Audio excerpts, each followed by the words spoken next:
They came with questions. What is your reaction to these images that have come out from that particular facility? Why are you so confident he'll change his behavior, Mr. President? And he knew all the right answers. I got them.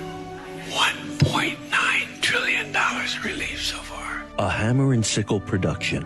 I wrote the bill on the environment. Joe Biden is the media whisperer. Pay them more.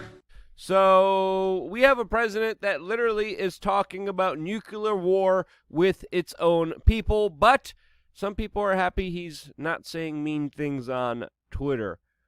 If that's not a media whisperer, I don't know what is. Welcome back, beautiful and amazing human beings. So much to talk about, especially with the latest announcement from the FDA and the World Health Organization that are absolutely shocking and surprising to people who haven't been watching this YouTube channel or, actually paying attention and having critical thinking skills. We're also going to be talking about how the media whisperer is bringing us closer to an actual war, and we're going to talk about that plus a lot more. But before we do, we are very proud to announce that we are doing yet another Apocalypse Survival and Self-Defense Training course in New England. If you are interested in signing up, I definitely recommend you do so before prices go up. We have a lot of exciting, very fun things planned for you. And if you're looking for some adventure, looking to meet like-minded individuals, and to learn some very important skills, sign up right now on wearechange.org. Click the link down in the description below to get in while you still can, because there's going to be a lot of really fun surprises and activities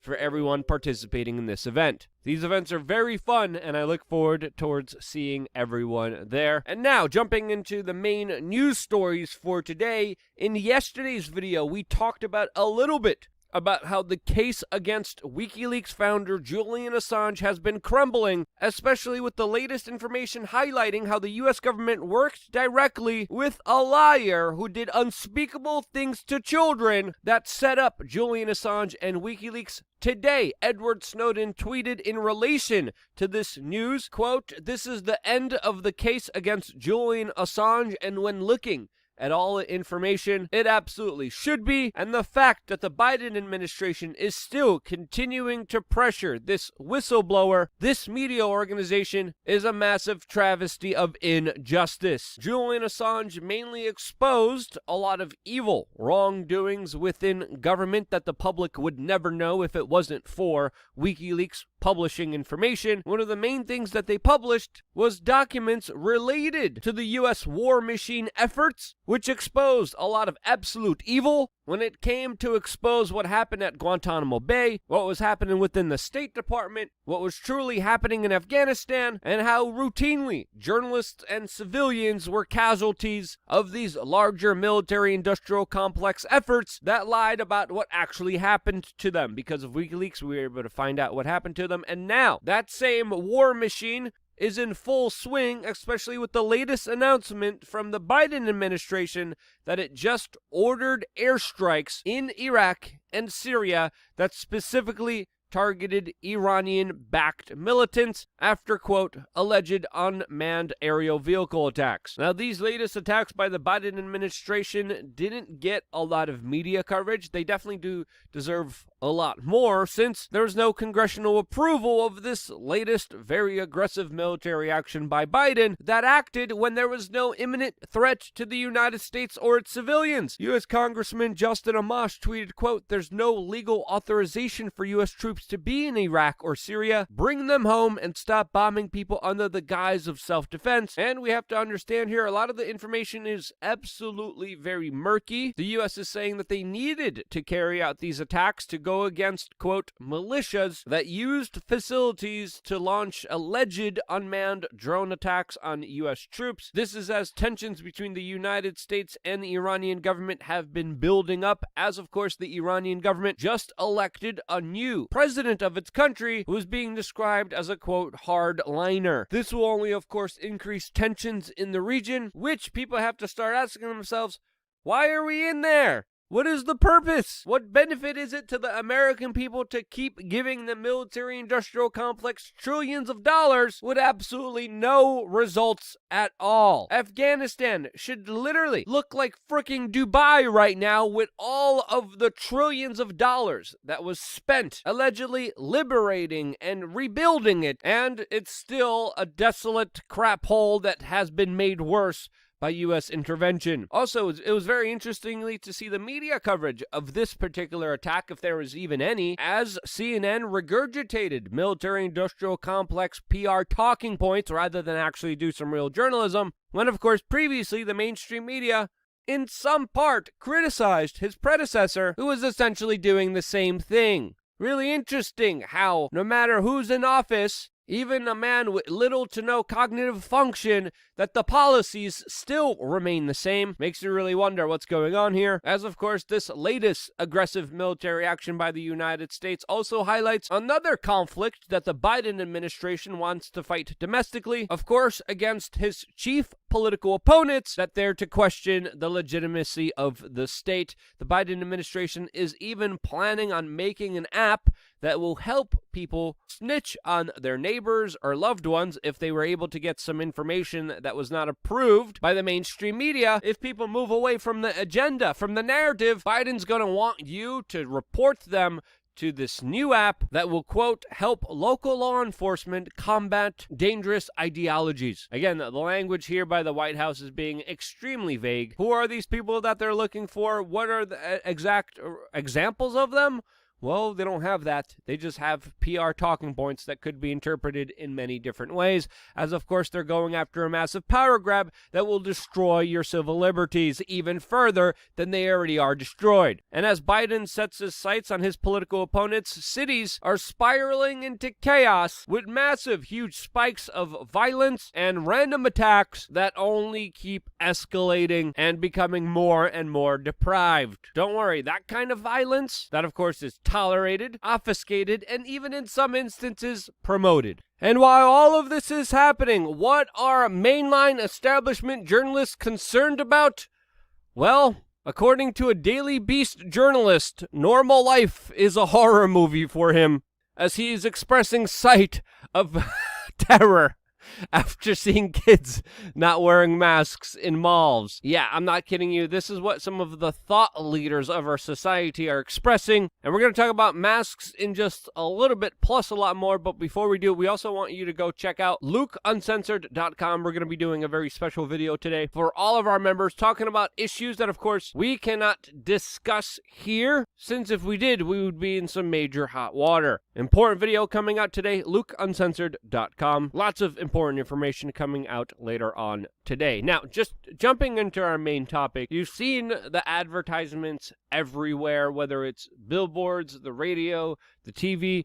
There's no escaping it, as of course the United States took $3 billion from you, the American taxpayer, and decided to spend it on an advertising campaign that is making Big Pharma absolutely rich. Richer than they ever have been before, all to push for a medical procedure that now the FDA and the World Health Organization are releasing some very interesting information in relation to. But we should also consider before moving forward that there's people in this country living in absolute poverty, living on food stamps if they're lucky. Some people don't even have access to clean drinking water or basic essentials for their health. And yet, the U.S. government spends $3 billion promoting a medical procedure which now the FDA is warning about heart inflammation, which the FDA on their official website is warning about as a risk if you decide to take this medical procedure, specifically noting that there should be protocols to look out for adverse effects, especially after the second dose, suggesting an increased risk of two particular types of heart inflammation. This is, of course, after there were reports of this happening, particularly to young males and adolescents. According to the FDA, the risk of this happening to you is low, but right now they're acknowledging to you that there is a risk, specifically telling people who did receive this procedure to seek immediate medical attention if they, quote, experience chest pain, shortness of breath, or feelings of having a fast beating fluttering or pounding heart rate after getting this procedure. It's also important to note here that the companies providing this procedure are also exempt from liability, and you can't hold them accountable if something would happen to you in response to it. If you incur any problems because of this, you are on your own, and you will have to take care of your own health care after this. And this is important to understand here, since, of course, there should be more informed consent about the medical decisions that you take, and you should be taking them with all of the information provided to you, not just, of course, following an advertisement campaign. Again, we are not medical professionals. We are not telling you medical advice. Do your own research, do your own homework, find some medical studies, share them with your medical professionals, and make a decision for what is right for you. But a lot of people are asking some hard and legitimate questions of the establishment right now that is, again, doing this advertisement campaign for something that there's even larger questions about if it will even be effective against future variants, or possibly even contribute to negative consequences in the future with other variants that we still do not know of. The confusion is also highlighted by the World Health Organization's latest announcement, with them urging people who took this medical procedure fully to still continue to wear masks as they warn of a new variant from India that may not protect them. Yes, the World Health Organization just released new guidelines for people to, quote, continue to wear masks as they're warning about a new variant that is spreading, and some early data suggesting that it is spreading amongst people who did take this procedure. Now, the larger question surrounding masks, which the World Health Organization recommends here, has been contested by some. There are some studies showing wide-ranging different results about the efficacy of masks, which, of course, the U.S. government initially told its citizens not to wear. After, of course, orders by Dr. Fauci that then contradicted himself. He has flip-flopped many times. He told people to wear a mask. He then told people to wear 2 masks. He told people not to wear 2 masks. He's telling them again to wear 2 masks. He's telling them if you get this procedure, you don't need to wear a mask. And now he's most likely going to be making another flip-flop. All of this, as, of course, there's context to understand here that highlights how a lot of the mask mandates that were implemented by countries correlate with no effectiveness at all. This is when the UK government required and established a mask mandate. The red line in the background is the number of cases in that particular country. And whether it's Spain, Italy, France, Belgium,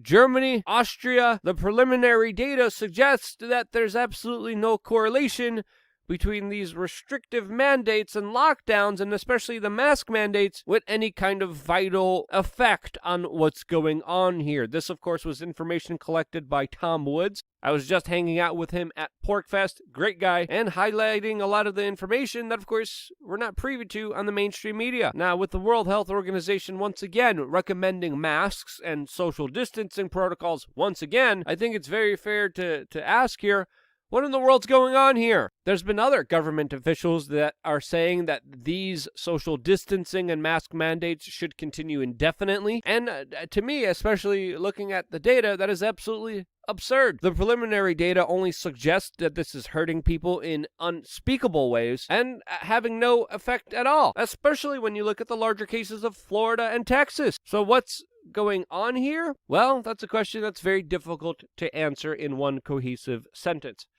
But what do you think is happening? Let me know down in the comment section below. One sentence. What's really going on here? Would love to hear your feedback. Would love to hear your commentary. Would love to hear your perspective, because I wouldn't be here if it wasn't for you actively watching, participating, and sharing this video with your friends, family members, loved ones, strangers, neighbors. Doesn't matter. Random person that is bagging your groceries. Say, hey, you should check out wearechange.org. They got some information which I think you would like. Just by simply doing that in the real world makes the biggest difference. And because you do, I'm still here. This is why I love you guys. Stay tuned for more here on wearechange.org.